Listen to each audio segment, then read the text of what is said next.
sesuai dengan kebutuhannya baby gitu. Dan kalau di penelitian itu kalau dimasukin ke misalnya ASI diambil, ASI fresh diambil, dimasukin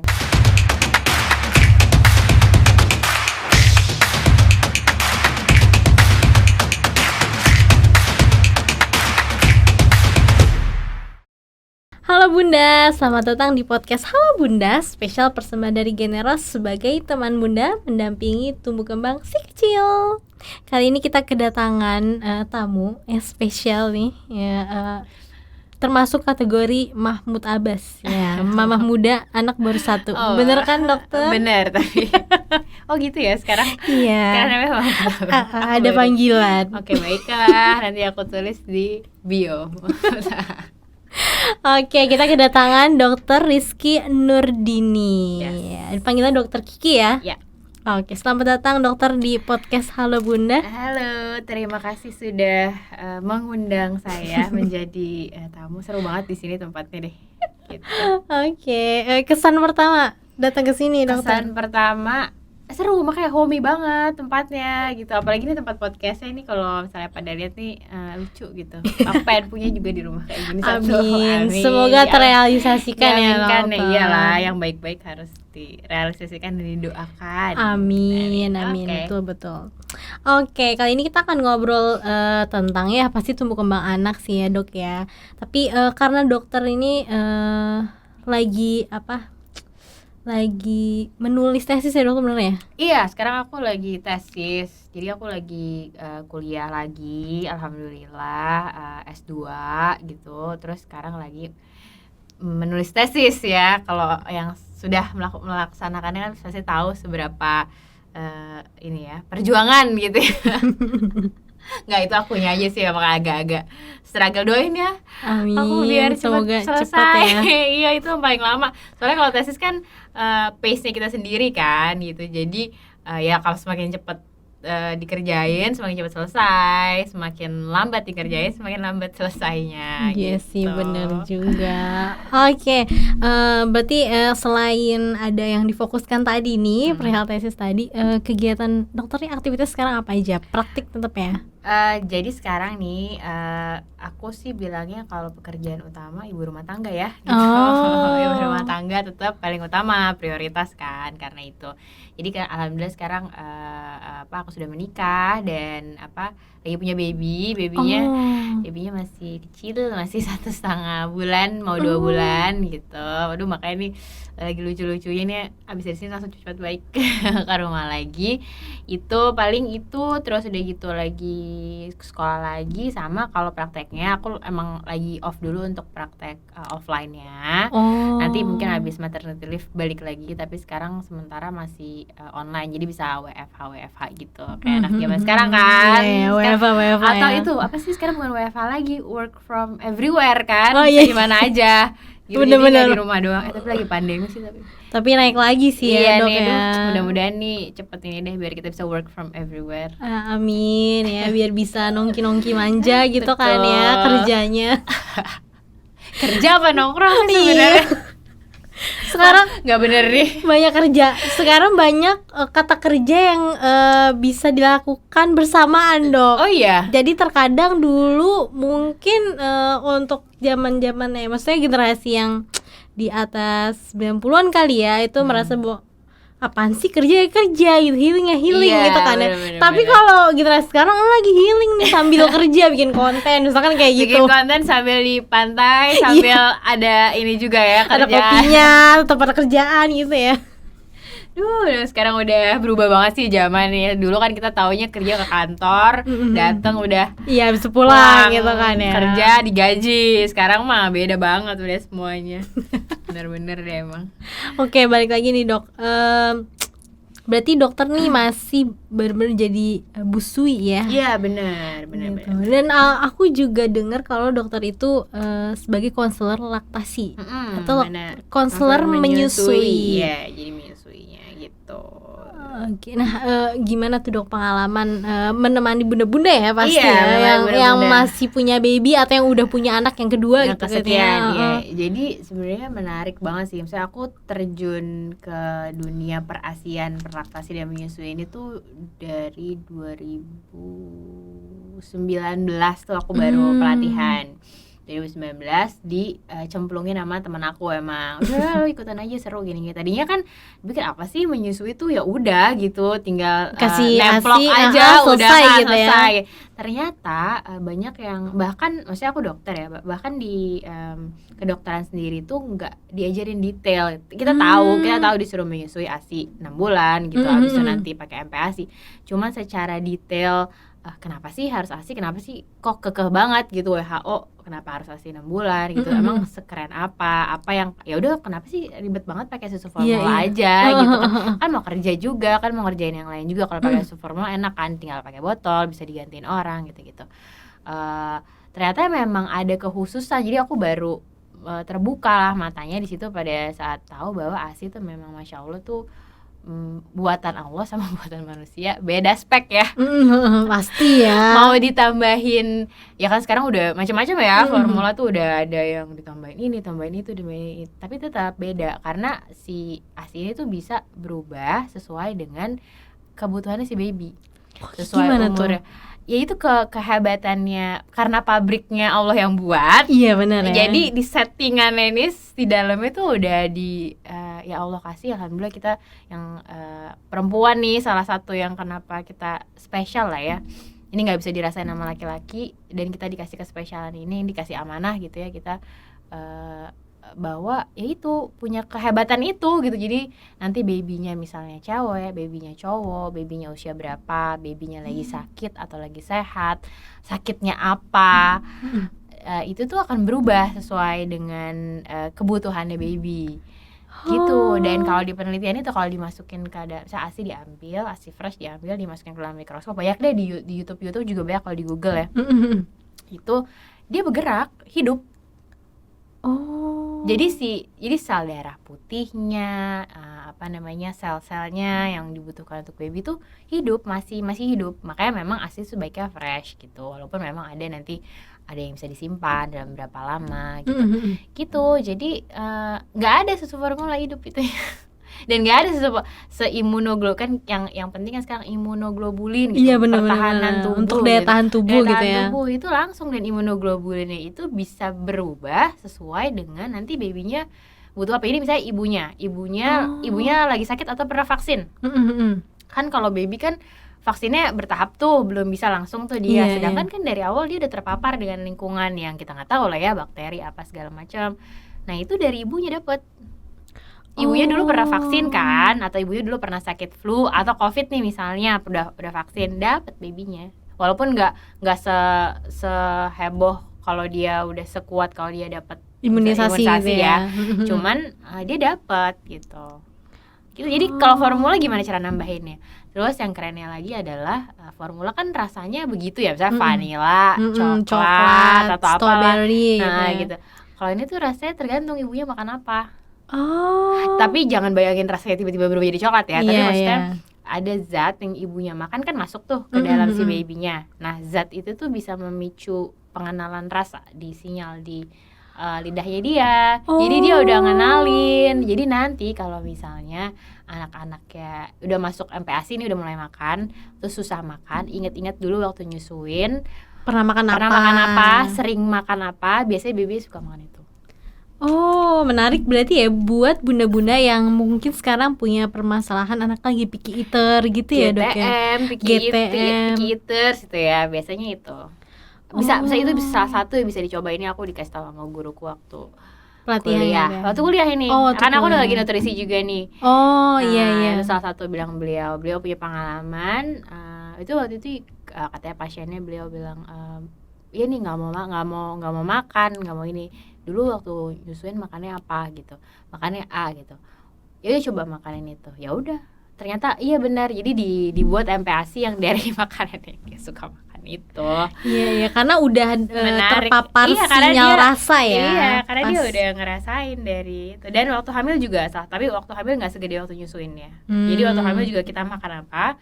Makanya kenapa waktu hamil, waktu nyusuin tuh benar-benar dijaga ya makanannya ya.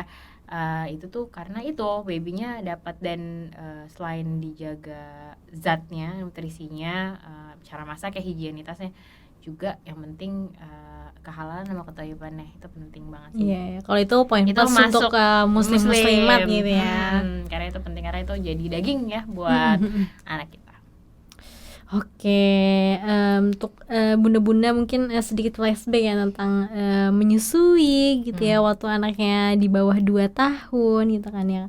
Kalau untuk pengalaman konseling ibu-ibu insecure ya, ibu-ibu insecure kan sekarang nih sosial media itu banyak menampilkan hal-hal yang macam-macam lah ya gitu, semuanya ini. Jadi suka insecure, apakah misalnya aduh ASI aku kok nggak banyak, ASI aku kok encer, ASI aku kok atau misalnya dia kok bisa dapat 1 freezer penuh, aku kok cuman ya itu kadang-kadang itu yang bikin jadi sekarang sebenarnya ibu-ibu banyak yang stres, ibu menyusui ya gitu, banyak yang stres lebih karena eksternal sih. Jadi ngelihat dari luar atau misalnya support, karena menyusui sangat pengaruh dari karena dia ada dipengaruhi sama 2 hormon, prolaktin sama oksitosin yang paling besar. Oksitosin itu dipengaruhi sama stres.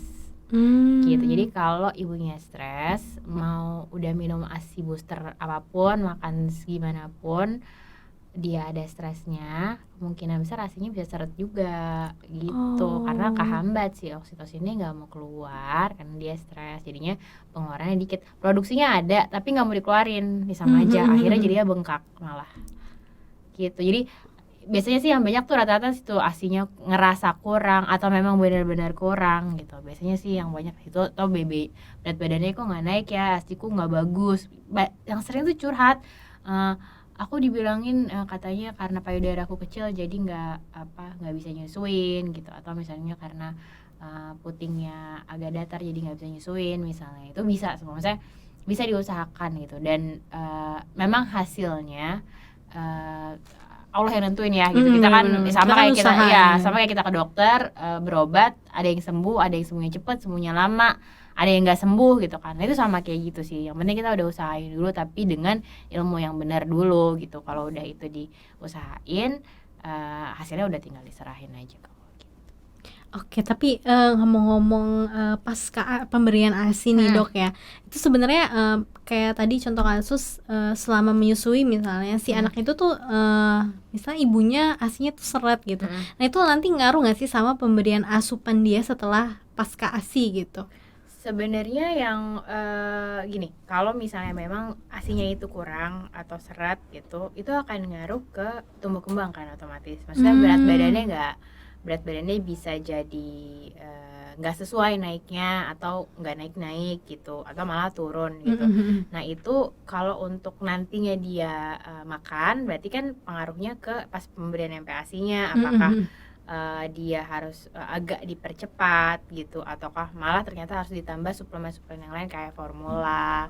Atau jadi kita bukannya harus ASI gimana pun juga, kita usahain ideal ASI eksklusif 6 bulan. Terus setelah 6 bulan kita mulai makanan pendamping ASI, tapi ASINya tetap jalan. Jadi ASI jalan, MPASI jalan sampai kurang lebih 1 tahun tuh udah mulai makan makanan keluarga. Jadi udah bisa nih kayak kita makan biasa gitu. Terus nanti ASINya boleh lanjut terus sampai 2 tahun, bahkan sampai lebih sekarang. Gitu. Jadi sekarang rekomendasinya 2 tahun atau lebih gitu. Jadi nggak masalah. Jadi nggak mesti yang harus banget di stop sampai dikasih pahit-pahit di sapi ya berarti? Iya, di sapi itu ada proses ya, namanya anak tadinya nenen sama kita, nempel terus gitu ya. Karena kan menyusui itu nggak sekedar cuman ngasih nutrisi nih ya, tapi dia juga adalah bonding sama ibunya gitu. Dia ngerasa safe, dia ngerasa dikasih sayang. Itu juga pendidikan makan pertama sebenarnya kan. Dia kan karena makannya itu adalah ASI, jadi menyusui itu adalah pendidikan makan pertama yang dia ngelatih otot mulutnya, nanti masalah juga selanjutnya baru dia bisa makan gitu. Jadi kalau dia ASINya kurang pada saat awal, ngaruhnya kayak itu sih, pemberian MPASI-nya bisa jadi nanti dipercepat, bisa tambah mungkin kalau tambah porsi kali. Kalau udah waktunya bisa porsinya jadi bisa ditambah, atau jenisnya apa yang dimasukin yang di situ yang biar berat badannya bisa naik gitu. Atau kalau dia belum waktunya makan, bisa jadi dia ditambahin kayak formula gitu. Nah itu tapi harus dengan indikasi ya, atau formula tuh saran dokter anak gitu. Jadi nggak bisa kita ya udah deh pokoknya ASINya seret gue pakai formula aja, sayang gitu. Maksudnya itu sebenarnya pilihan masing-masing ya, pilihan ibunya masing-masing. Kalau kita sebagai konselor, kita kasih tahu, Bu, ini untungnya, ini bagusnya, ini ruginya, untuk ASI seperti ini, untuk formula kalau pakai formula seperti ini. Jadi ibunya yang milih, karena kan yang ngejalanin dia. Kita juga nggak bisa sih maksain misalnya formula aja pokoknya 100% atau ASI aja 100% gitu, karena mereka punya sustainability atau kehidupan yang kira-kira pola kehidupan apa yang bisa mereka, nggak bisa kita paksa. Misalnya ASI, kalau ASI mereka sama sekali nggak bisa ngapa-ngapain, misalnya dia ibu bekerja misalnya, harus banget gitu, akhirnya harus ditambah dengan formula karena kurang atau bagaimana gitu. Yaitu akhirnya keputusan yang mungkin berat atau itu yang terbaik yang diambil, tapi itu diambil setelah sudah mencoba semuanya, sudah konsul ke ini, udah usaha ini itu. Misalnya ternyata yang paling sustainable, yang paling bisa dilakukan sama ibu itu adalah A. Karena kan ada ibu yang dipaksa 100% ASI misalnya, terus stres, akhirnya ASINya seret juga, jadi sama aja. Jadi jangan sampai menyusui itu tuh jadi beban ya, berat. Iya pasti ada tantangan, kita selalu menyebutnya ada tantangannya itu harus dilalui, tapi dalam batas lah. Kita kan semua ada batasnya ya gitu. Maksudnya kita tuh tahu jangan sampai ada yang misalnya, karena kalau nggak salah dulu ada kasus ya, jadi dirundung ibunya karena nggak bisa nggak ngasih ASI. Akhirnya aku lupa akhirnya gimana, percobaan bunuh diri apa gimana gitu. Tapi sebenarnya kan bukan karena ibu yang nggak mau gitu. Kita kan nggak tahu apakah emang ibunya ada kelainan, ada penyakit atau ada keadaan kondisi apa gitu. Makanya kita sebagai yang pihak luar, jadi tuh kayaknya dirundung di media sosial, jadi gimana sih nggak ngasih ASI gitu-gitulah gitu. Jadi ya kita bijak lah gitu. Dia punya ininya sendiri. Kita kalau mau kasih saran dengan yang baik lah, dengan cara yang baik. Misalnya, oh ya nih ada konselor laktasi di sini, mau nggak coba gitu. Kalau dia mau, dia ini ya, itu kan ininya dia ya, maksudnya keputusannya dia. Jadi lebih gitu. Ke apa ya namanya, membantu ibu juga sih ya untuk apa sih, independen dengan setiap keputusan yang mau dia pilih. Karena kan kadang ketika udah punya anak, banyak ibu yang kebanyakan dapat saran. Iya benar nggak sih, Dok? Itu nah, dokter nih pengalaman nih gimana ketika banyak mendapat saran dari orang-orang sekitar. Mungkin kan karena orang-orang di sekitar tuh sangat peduli ya terhadap kita sebagai ibunya, terus juga anaknya. Tapi kan ketika sarannya ternyata banyak, kan kita juga harus memfilter nggak sih? Bahkan akhirnya sama kita nggak bisa milih. Kok aku nggak bisa milih ya keputusan yang aku punya? Abang aku nggak punya keputusan ya? Gimana tuh, Dokter? Sebenarnya ini akhirnya jadi pengalaman ya, maksudnya karena kan aku lagi menjalani ini. Pasti pas jadi ibu baru yang kesayangan dari pihak ini, pihak itu gitu kan. Ada ya ini aja rame ya. Sebenarnya benar, setuju banget, gak ada keluarga kita yang nyaranin atau keluarga atau kerabat yang nyaranin sesuatu karena mereka benci lah ya. Itu gak mungkin, karena semuanya happy pada saat baby itu lahir kan. Ya cucunya, ya ponakannya gitu kan. Tapi ya itu makanya kenapa pada saat kita mulai, sebenarnya sebelum melahirkan, bahkan pas udah mau pas mau menikah lah sebenarnya kalau menurut aku, itu tuh kita udah mulai persiapan diri buat ilmunya. Jadi ini bukan cuman ilmu dari pas mau udah lahir baru dicari, tapi kalau bisa sebelum nikah lah, lagi mau persiapan nikah nih, atau misalnya nikah tapi lagi mau ada mau hamil nih, kira-kira mau berencana hamil deh nih gitu.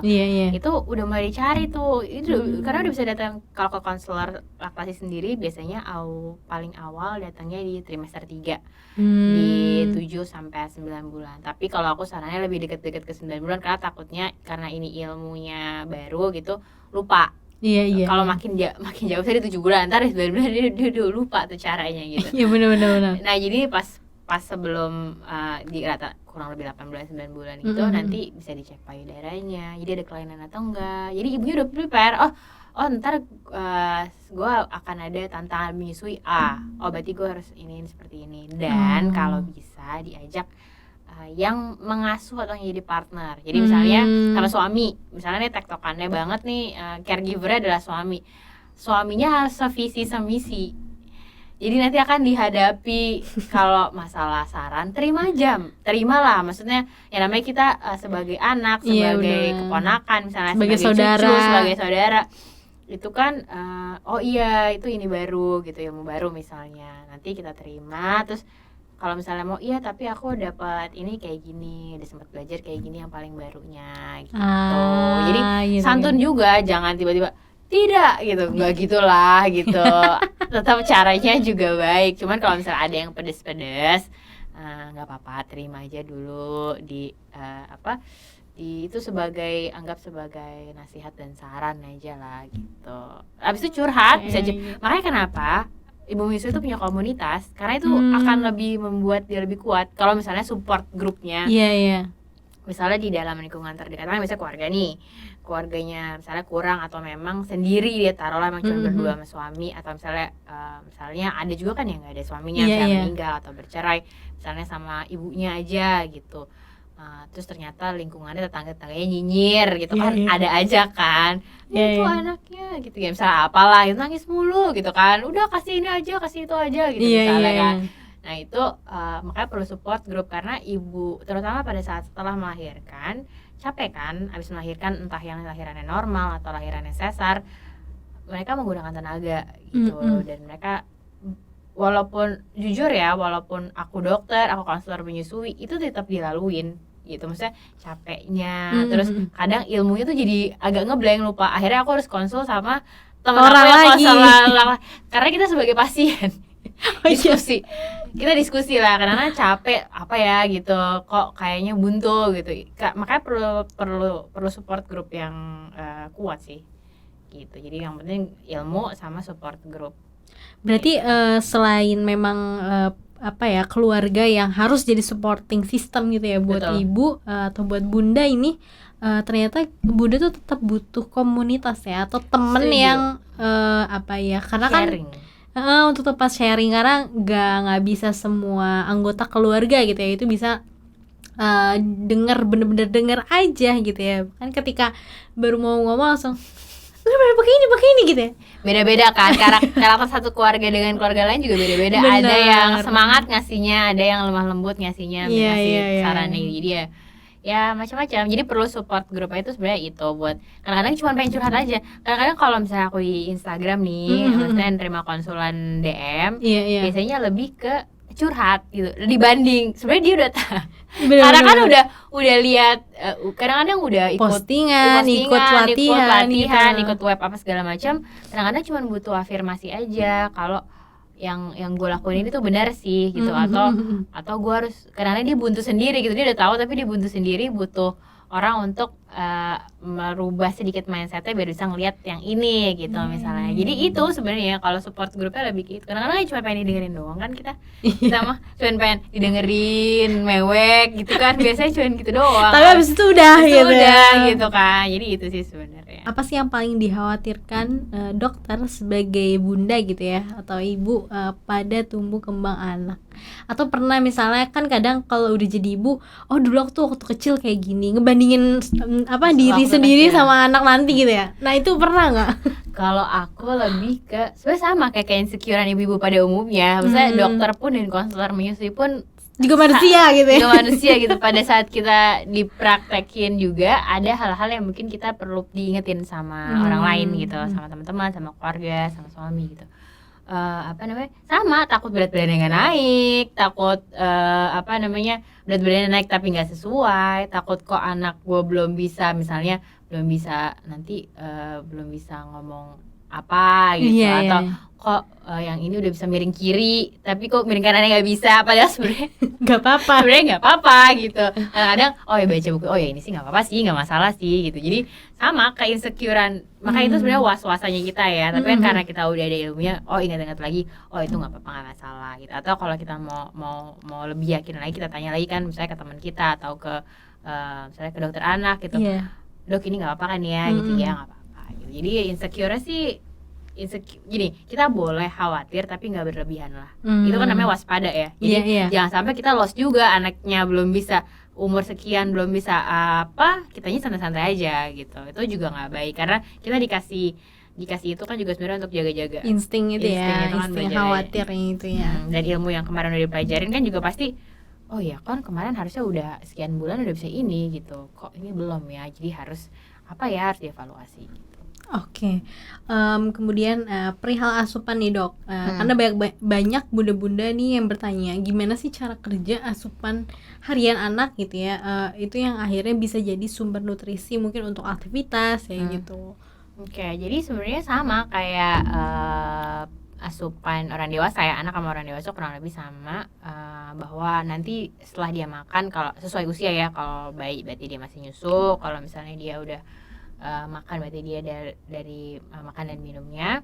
Jadi dia ada proses mencerna ya, digesti itu udah mulai dari mulut gitu. Dari mulut tuh udah ada enzim, udah ada proses mengunyah kan ya, itu nanti dia akan terjadi proses pencernaan, ditelan masuk ke dalam lambung dan lain-lain, lambung, usus. Nah itu ada proses metabolisme, ada pencernaan, ntar dia dirubahkan jadi kecil-kecil tuh, jadi misalnya tadi dagingnya jadi lebih halus, daging lebih halus itu kan ada macam-macam tuh nutrisinya di dalam. Nah itu akan dimetabolisme sama enzim-enzim yang ada di dalam saluran pencernaan. Nah setelah dipotong-potong lah ya, udah jadi nutrisi kecil-kecil, ntar akhirnya diserap sama usus, biasanya diserap sama usus masuk ke peredaran darah. Nah di darahnya itu nanti akan disebar ke seluruh tubuh gitu lewat darah itu ya, entah ke otak, entah ke kaki dan tangannya, atau ke organ-organ lain yang penting gitu. Jadi nutrisi itu gitu ininya cara kerjanya sebenarnya. Oke, nah kalau itu kan idealnya ketika kita makan gitu ya. Nah, terus terlihat ini loh kandungan nutrisi, mungkin ini yang akan terserap dalam tubuh kita. Nah, kalau apa sih namanya makanan yang gak ada keterangan itu ya gizinya itu. Nah, itu sebenarnya pasti kayaknya perlu dibatasi ya dalam konsumsi, entah ya kita sebut makanan dan minuman kekinian gitu ya. Iya. Nah itu gimana sih dok, apa ya mungkin baiknya, keuntungannya atau dampaknya gitu ya setelah kita mengkonsumsi itu, apalagi anak-anak. Iya benar. Oke, jadi ada sebutan sekarang, mungkin nih kalau aku bisa nangkap pertanyaannya, maksudnya adalah kita sebutan ini makanan empty calories. Jadi kalorinya gede, tapi kosong. Isinya nggak ada selain kalori. Nah itu makanan-makanan yang biasanya terafinasi atau ultra proses. Terlalu banyak prosesnya gitu. Banyak prosesnya. Jadi dia menghasilkan kalori yang banyak kalau dimasukkan ke dalam tubuh, tapi sebenarnya dia nggak ada, makanya kosong, nggak ada nutrisinya ya, proteinnya nggak ada, terus vitaminnya nggak ada, mineralnya nggak ada, dan itu banyak di makanan-makanan yang biasanya kita bisa bilang, aku nggak mau labelin semua makanan kekinian tuh ini ya jelek gitu ya. Ada juga kan makanan sehat kan sekarang juga kekinian juga tuh yang healthy food gitu kan. Cuman kalau biasanya makanan yang lebih banyak gulanya, yang rasanya manis sekali biasanya, atau yang di pabrik dan dia di packaging gitu loh, di dalam itulah yang siap saji lah kita sebutnya. Siap saji instant. Nah itu biasanya semakin banyak terproses. Jadi semakin banyak terproses, kandungan gizinya juga semakin hilang, isinya kalori aja gitu. Nah itu otomatis ya kita bayangin aja, kita butuh kalori kan untuk energi, untuk kita beraktivitas dan lain-lain. Tumbuh kembang juga pakai kalori, tapi tumbuh kembang juga butuh yang lain selain kalori. Butuh dong kita protein. Itu protein kan kita dari dulu diajarin protein zat pembangun gitu, isinya sama amino. Iya benar, jadi itu yang ngebikin kita misalnya bangunan di tubuh kita, kayak organnya, kemudian proses-proses metabolisme, proses hormonal, semuanya diatur oleh si protein, si vitamin, si mineral gitu. Jadi pada saat banyak makan makanan yang empty calories ini, yang nggak ada, kita bilang nggak ada gizinya ya, itu kita kenyang, berat badan naik, tapi kita kekurangan gizi. Kayak masuk busung lapar gitu nggak? Kalau busung lapar kan kalorinya nggak ada, dia kurus. Kalau ini gendut, makanya dia gendut, tapi dia gizinya kurang. Dia kekurangan, misalnya kekurangan zat besi, dia kekurangan vitamin, dia kekurangan mineral. Jadi proses di badannya otomatis bekerjanya tidak sehat. Jadi kurang gizi. Tapi ini kalau kurang gizi kan nanti istilahnya ntar aku dimarahin nih sama jadi malnutrisi, jadi gangguan nutrisi. Jadi ada kekurangan mikronutrien, kekurangan vitamin, makronutrien juga gitu. Kalau makronutrien kan yang itu tuh kalori, karbohidrat, protein, lemak, itu kan makronutrien. Itunya nggak kurang, tapi yang kecil-kecilnya justru yang kecil-kecilnya itu yang penting buat pengaturan metabolisme tubuh.